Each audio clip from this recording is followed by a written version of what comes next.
ہم اپنا آج کا سبق شروع کرتے ہیں۔ اعوذ باللہ من الشیطان الرجیم، بسم اللہ الرحمن الرحیم۔ افمن اتبع رضوان اللہ کمن باء بسخط من اللہ ومأواہ جہنم وبئس المصیر۔ افمن کیا، بھلا، من جو، افمن کیا بھلا جو، اتبع متلاشی ہو، اتبع متلاشی ہو، رضوان رضامندی، اللہ کی، افمن اتبع رضوان اللہ کیا بھلا وہ شخص جو اللہ کی رضا کا طالب ہو، اللہ کی رضا چاہتا ہو، کمن کا طرح، من جو، کمن کہ اس کی طرح ہو سکتا ہے جو، باء مبتلا ہوا، بسخط ناراضگی میں، من اللہ کی، کمن باء بسخط من اللہ کیا وہ اس شخص کی طرح ہو سکتا ہے جو اللہ کی ناراضگی کا شکار ہوا، اللہ کے غصے کا شکار ہوا، ومأواہ اور اس کا ٹھکانہ جہنم ہے، وبئس اور یہ بہت برا ہے، المصیر ٹھکانہ، وبئس المصیر اور یہ جہنم بہت برا ٹھکانہ ہے۔ اس آیت کا تعلق پچھلی آیات سے ہے کہ مال غنیمت کے اندر خیانت کے حوالے سے اگر کسی کی زبان سے ایسا کوئی کلمہ نکلا تھا کہ حضور علیہ الصلوۃ والسلام کی ذات اقدس نے ایسا کر لیا ہو، تو اللہ تعالیٰ نے اس پر بڑے واضح لفظوں میں فرمایا کہ نبی خیانت کر سکتا ہی نہیں ہے، نبی بددیانتی، نبی خیانت کر سکتا ہی نہیں ہے، کیونکہ نبی کو بھی یہ پتا ہے کہ جو خیانت کرے گا کل قیامت والے دن اپنی خیانت کی ہوئی چیز کو لے کر آئے گا، اسے لانی پڑے گی۔ تو اسی بات کو آگے اللہ بڑھا رہے ہیں، نبی جو ہوتا ہے وہ تو ہمیشہ اور ہر کام میں اللہ کی رضا کا طالب رہتا ہے، وہ تو ہمیشہ یہ سوچتا ہے، ہر وہ کام کرتا ہے جس سے اللہ راضی ہو اور اللہ خوش ہو۔ تو بھلا جو اللہ کی رضا چاہنے والا ہو وہ اس شخص کی طرح ہو سکتا ہے جو اللہ کے غضب کا شکار ہو، اور اللہ کے غضب کا شکار کون ہوگا؟ خائن، بددیانت وہ اللہ کے غصے کا شکار ہوگا اور اس کا ٹھکانہ جہنم ہے، اور نبی تو ہمیشہ اللہ کی رضا کا طالب رہتا ہے۔ وبئس المصیر اور وہ جہنم بہت بری جگہ ہے۔ پھر دیکھ لیتے ہیں اس کو، افمن اتبع کیا بھلا جو متلاشی ہو، طالب ہو، رضوان اللہ کی رضا کا، افمن اتبع رضوان اللہ کیا بھلا جو اللہ کی رضا کا متلاشی ہو، طالب ہو، کمن کیا اس کی طرح ہو سکتا ہے، باء بسخط من اللہ جو اللہ کی ناراضگی کا شکار ہوا، ومأواہ جہنم اور اس کا ٹھکانہ جہنم ہے، وبئس المصیر اور جہنم بہت بری جگہ ہے۔ آپ اس سے اندازہ لگائیے کہ بددیانتی کس قدر سنگین ترین عمل ہے، بددیانتی، خیانت کس قدر سنگین ترین عمل ہے، اور بے انتہا بدقسمتی کہ من حیث القوم، من حیث المجموع ہم اہل پاکستان وہ بددیانت ہو چکے ہیں، من حیث المجموع، من حیث القوم ہم اہل پاکستان ہم بددیانت ہو چکے ہیں۔ حالانکہ ہم جو بددیانتیاں کر رہے ہیں اور اس میں جو لوگوں کے حق مار رہے ہیں، کل قیامت کے دن ہمیں اپنی بددیانتی اور خیانت کی ہوئی چیز اللہ کے سامنے لانی پڑے گی۔ اور جو ایسا کرتا ہے وہ اللہ کے غصے کو مول لیتا ہے، اللہ کی ناراضگی مول لیتا ہے، اور اس کا ٹھکانہ جہنم ہے، کیونکہ اس کا بددیانتی اور خیانت کا تعلق لوگوں سے ہوتا ہے، لوگوں کے معاملات سے ہوتا ہے۔ جہاں اللہ تعالیٰ کے اپنے معاملات ہوں اللہ تعالیٰ نرمی فرما لیتے ہیں، لیکن جہاں لوگوں کے معاملات متاثر ہوتے ہیں وہاں اللہ پاک سختی فرماتے ہیں۔ اور بددیانتی یہ کیا ہے؟ یہ لوگوں کے معاملات، لوگوں کے ساتھ زیادتی ہے۔ وبئس المصیر، اور جہنم بہت برا ٹھکانہ ہے۔ ہم لوگوں کے درجات، اپنے اپنے درجے ہوں گے، ہم درجات، لوگوں کے اپنے اپنے درجے ہوں گے، عند اللہ، اللہ کے ہاں، واللہ، اور اللہ تعالی، بصیر، دیکھ رہے ہیں، بما، جو کچھ، یعملون، لوگ کر رہے ہیں، واللہ بصیر بما یعملون، جو کچھ لوگ کر رہے ہیں اللہ تعالی دیکھ رہے ہیں۔ لقد، یقیناً، من، احسان فرمایا، لقد من، یقیناً احسان فرمایا، اللہ نے، اللہ تعالی نے احسان فرمایا، علی المؤمنین، ایمان والوں پر، لقد من اللہ علی المؤمنین، یقیناً اللہ تعالی نے ایمان والوں پر احسان فرمایا، اس، جب، بعث، بھیجا، فیہم، ان میں، رسولاً، ایک عظیم الشان رسول، من انفسہم، ان ہی میں سے، ان کی جانوں میں سے، ان ہی میں سے اللہ تعالیٰ نے ایک عظیم الشان رسول مبعوث فرمائے، یتلو، تلاوت کرتے ہیں، علیہم، لوگوں پر، آیاتی، اللہ کی آیات، یتلو علیہم آیاتہ، وہ لوگوں پر اللہ کی آیات تلاوت کرتے ہیں، وَيُزَكِّيهِمْ، اور لوگوں کا تزکیہ کرتے ہیں، اصلاح نفس کرتے ہیں، تزکیہ، اصلاح نفس، قریب قریب تربیت، قریب قریب تربیت کے معنی کے بھی قریب ہے، لیکن تزکیہ تربیت سے بہت آگے کی چیز ہے، تزکیہ تربیت سے بہت آگے کی چیز ہے۔ تربیت ہوتی ہے ظاہراً انسان کی حرکات کا اچھا ہونا، تربیت، اور تزکیہ کہتے ہیں اندر سے انسان کا من اور اس کا دل پاک صاف ہو جائے، وہ بہت، تزکیہ بہت آگے کی چیز ہے، تربیت بھی ہے، تزکیہ بہت آگے کی چیز ہے۔ وَيُزَكِّيهِمْ، اور نبی اصلاح نفس بھی کہتے ہیں، اصلاح باطن بھی کہتے ہیں، اس کو تزکیہ بھی کہتے ہیں، وَيُزَكِّيهِمْ، اور وہ نبی ان کا تزکیہ کرتے ہیں، وَيُعَلِّمُهُمْ، اور ان کو تعلیم دیتے ہیں، الکتاب، کتاب کی، والحکمہ، اور دانائی کی، یا اپنے فرامین مبارک کی تعلیم دیتے ہیں ان کو۔ وَإِن، اور اگرچہ، کانوا، تھے یہ لوگ، من قبل، اس سے پہلے، لفی، میں، ضلال، گمراہی، مبین، واضح، حالانکہ اس سے پہلے یہ لوگ بڑی واضح گمراہی میں مبتلا تھے۔ تو اللہ تعالیٰ نے پھر احسان فرمایا کہ رسول اللہ صلی اللہ علیہ وسلم کو ان میں مبعوث فرمایا، اور 4 ذمہ داریاں عطا فرمائیں جو اس آیت میں بیان ہوئی ہیں، 4 ذمہ داریاں نبی کریم صلی اللہ علیہ وسلم کی۔ یہ قرآن کریم میں 3 جگہ یہ آیت آئی ہے، بلکہ 3 نہیں 4 جگہ یہ آیت آئی ہے۔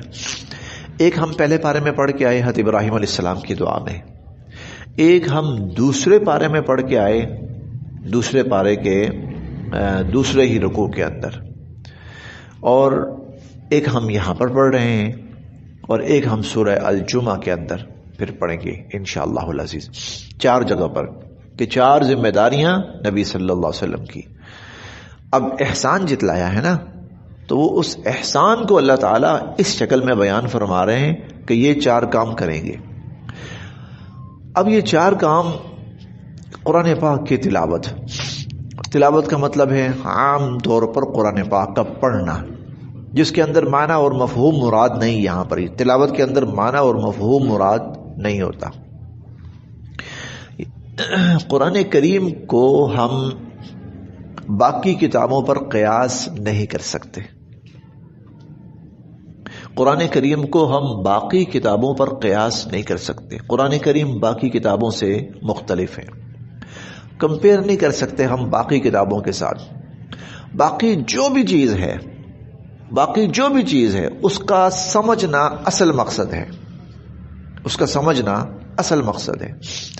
جیسے کوئی شخص انگلش کی کتاب پڑھ رہا ہے تو اصل مقصد کہ اس کو وہ سمجھ میں آئے.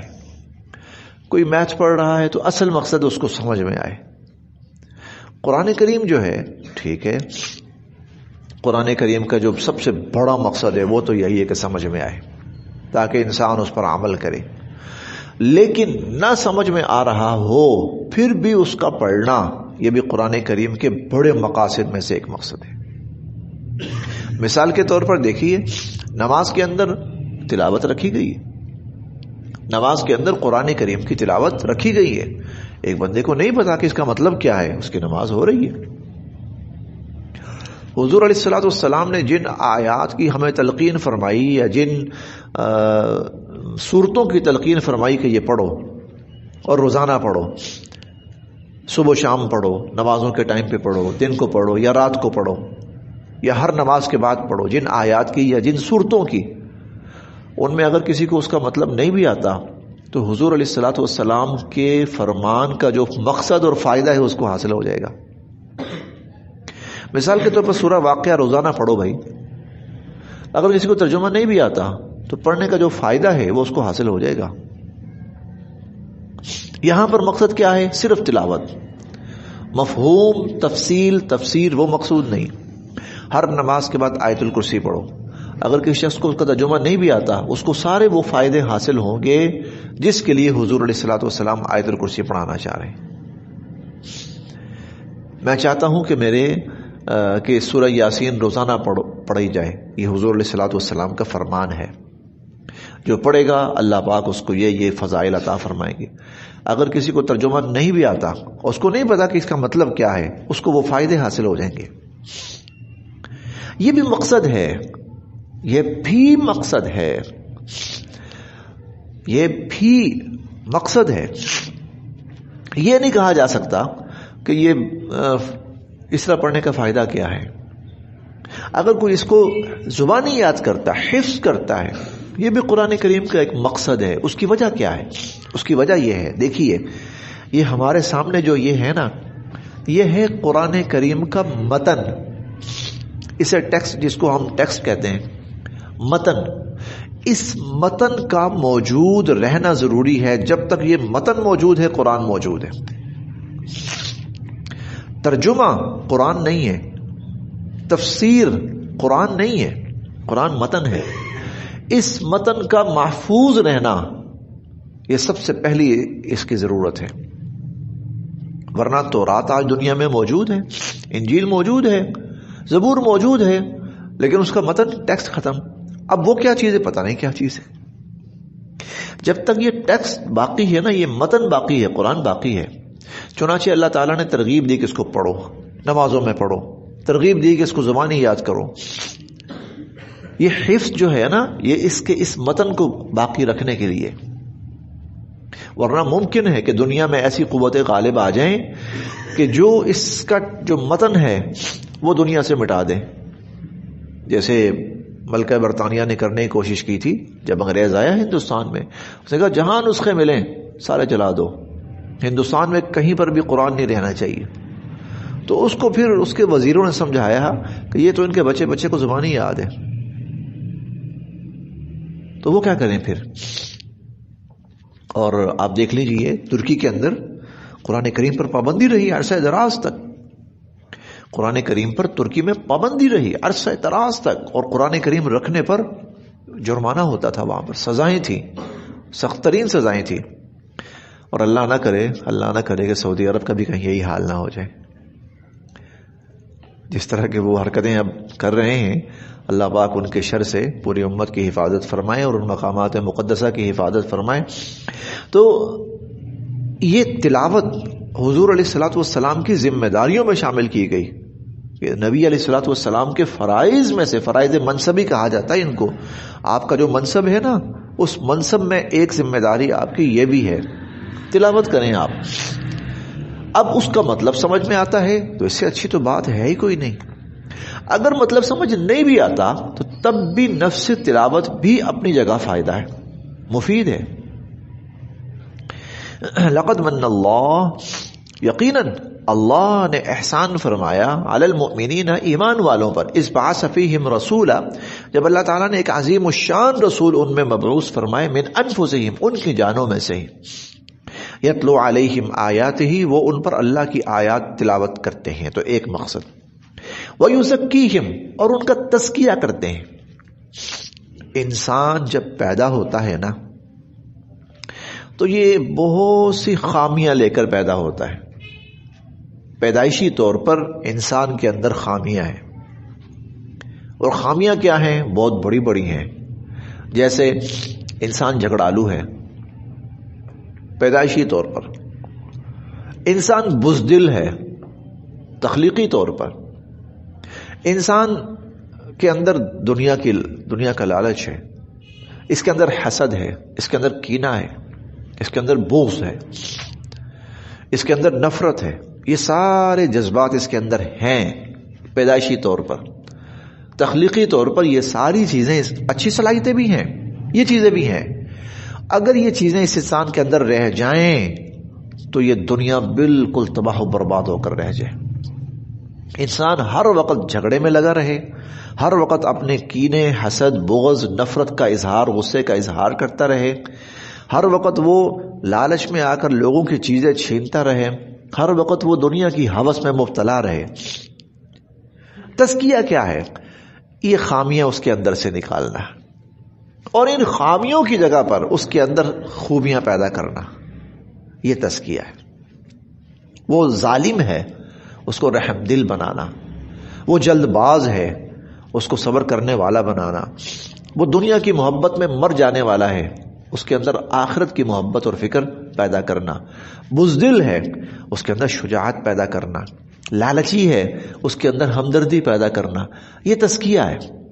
اب جب یہ اچھی صفات آئیں گی نا تو یہ دنیا جنت ہے، پھر یہ دنیا جنت ہے. لیکن اگر وہ بری صفات رہیں تو پھر یہ دنیا ہی جہنم ہے. یہ جو ایمان والے ہیں، ان کو اگر خدا نخواستہ کوئی ان کے گناہ اور برائیاں ایسی ہوئیں کہ جن کی وجہ سے ان پر سزا لاگو ہونی ہوئی آخرت کی، اللہ پاک سب کی حفاظت فرمائے، تو اس سزا کا مقصد تزکیہ ہوگا کہ ابھی اس کے اندر ایسی گندگی ہے کہ اس گندگی کے ساتھ یہ جنت میں نہیں جا سکتا. وہاں تو ورنہ جنت میں جا کر سارے الٹے کام وہی شروع ہو جائیں گے.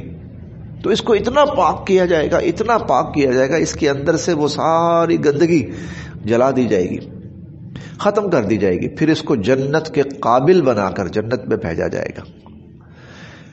تزکیہ یہ ہے. وَيُزَكِّيهِمْ، حضور علیہ الصلوۃ والسلام ان کا تزکیہ کریں گے. آپ دیکھ لیں پھر کیسا تزکیہ ہوا، کیا قوم بنی صحابہ کرام رضوان اللہ علیہم اجمعین. حضرت عدی بن حاتم رضی اللہ تعالیٰ عنہ، حاتم تائی کے بیٹے، انہوں نے حضور علیہ الصلوۃ والسلام سے نا راستوں کی بد امنی کی شکایت کی. اللہ کے نبی، راستوں میں بد امنی بہت زیادہ ہے، تو ہمارے قافلے لوٹ لیے جاتے ہیں، چوری ڈکیتی یہ بہت زیادہ ہے. حضور علیہ الصلوۃ والسلام نے فرمایا، عدی وہ وقت تو دیکھے گا کہ بصرہ سے، یہ عراق کا علاقہ ہے، وہاں سے ایک عورت چلے گی، مکہ آئے گی، اللہ کے گھر کا طواف کرے گی اور واپس جائے گی. وہاں سے یہاں آنے، یہاں سے وہاں واپس جانے تک اسے اللہ کے خوف کے سوا کسی کا خوف نہیں ہوگا. اتنی بڑی تبدیلی یہ اتنا بڑا انقلاب، یہ کیا ہوا تھا؟ یہ تزکیہ ہوا تھا انسانوں کا، ان کے دلوں کو پاک کر دیا گیا. عورت کو پاؤں کی جوتی سمجھنے والے اور عورت کی عزت کو وہ اپنے لیے کھلونا سمجھنے والے، ہم انشاءاللہ پڑھیں گے. عرب کے اندر مکہ میں، مدینہ میں صاحب الرایات عورتیں ہوتی تھیں. صاحب الرایات کا مطلب جھنڈے والی، رایات جمع ہے رایا کی، رایا جھنڈا، صاحب الرایات جھنڈوں والی. جھنڈوں والی یہ کون عورتیں ہوتی تھیں؟ وہ جو پیشہ ور عورتیں ہوتی تھیں، ان کے گھروں پہ جھنڈے لگے ہوتے تھے، اس بات کی علامت ہوتی تھی کہ بھائی یہ وہ عورتیں. تو مکہ اور مدینہ میں اس زمانے کی بات ہے، آپ کی نبوت سے قبل، آپ کی تشریف آوری سے قبل یہ عام تھا. جیسے ہمارے ہاں کچھ، اللہ تعالیٰ معاف فرمائے، نام بھی نہیں لینا چاہیے، کچھ علاقے ہیں مخصوص، تو سب کو پتا ہے کہ یہ وہ لوگ ہی وہ ہیں، تو ان کے بارے میں پتا ہوتا تھا کہ یہ لوگ ہی وہ ہیں، یہ خواتین ہی وہ ہیں. اب یہ عورت اتنی پاک صاف ہوئی اور لوگوں کی نظریں اتنی پاک صاف ہوئی. قل للمؤمنین یغضوا من ابصارہم، اور حضور علیہ الصلوۃ والسلام نے ایسا ان کا تزکیہ فرمایا کہ پھر شام سے ایک عورت چلتی ہے، عراق سے چلتی ہے، مکہ آتی ہے، اور کوئی اس پر کوئی گندی نگاہ ڈالنے والا نہیں ہے. یہ ایک مثال میں نے دی ہے، صرف ایک مثال. وَيُزَكِّيهِمْ، تو تزکیہ کریں گے حضور علیہ الصلوۃ والسلام. آج میں اس لیے تھوڑا سا زور دے رہا ہوں، انسانوں کو آج اس تزکیہ کی بہت ضرورت ہے. انسان دوبارہ اس جاہلانہ دور سے بھی زیادہ انسان جاہل ہو چکا ہے. آج کا انسان ان سے بھی زیادہ وحشی ہو چکا ہے، درندہ ہو چکا ہے. عجیب و غریب اخبارات کے اندر خبریں پڑھنے کو ملتی ہیں، انسان سمجھ نہیں آتی کہ کیا ہے. ایسا انسانوں کے اوپر باپ اپنی بیٹیوں کے ساتھ کیا کر رہے ہیں، بھائی اپنی بہنوں کے ساتھ کیا کر رہے ہیں، اور خاوند اپنی بیویوں سے کیا کروا رہے ہیں. انا للہ و انا الیہ راجعون. ویزکیہم، اور نبی علیہ الصلوۃ والسلام تزکیہ کریں گے. ویعلمہم الکتاب، اور لوگوں کو کتاب کی تعلیم دیں گے. اب آ گئی وہ بات جو قرآن کا مقصود اصلی ہے کہ یہ کتاب سمجھانا. تو پہلے ہے تلاوت بھی کریں گے، اور یہاں پر ہے وَيُعَلِّمُهُمُ الْكِتَابَ، اور اس کتاب کو سمجھائیں گے بھی پھر.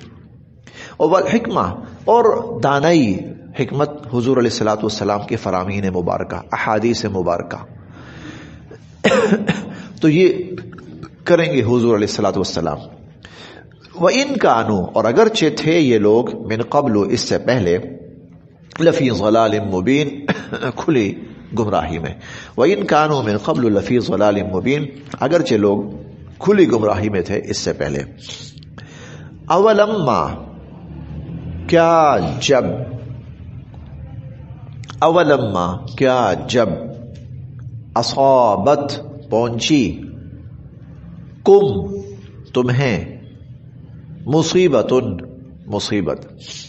اولما اصابتکم مصیبہ، کیا جب تمہیں مصیبت پہنچی، قد، اور بے شک، اصبتم، تم پہنچا چکے تھے، مثلیہا، اس سے دگنی، تم کفار کو اس سے دگنی مصیبت پہنچا چکے تھے. بدر میں کفار کا اس سے ڈبل نقصان ہوا. تو تمہیں جب مصیبت پہنچی اور تم اس سے پہلے کفار کو اس سے ڈبل مصیبت پہنچا چکے تھے، قلتم، تو تم کہنے لگے، انا ھذا، یہ مصیبت ہم پہ کہاں سے آئی، انا ھذا، کہاں سے آئی یہ مصیبت. قل، آپ فرمائیے، ہوا، یہ، من، سے، عندی، طرف، انفسکم، تمہاری جانیں، من عندی انفسکم، یہ خود تمہاری وجہ سے ہوا، یہ مصیبت تم پر تمہاری وجہ سے آئی، تمہاری اپنی جانوں کی وجہ سے آئی. ان اللہ، بے شک اللہ تعالی، علی کل شیء قدیر، ہر چیز پر قدرت رکھنے والے. بس جی یہاں تک.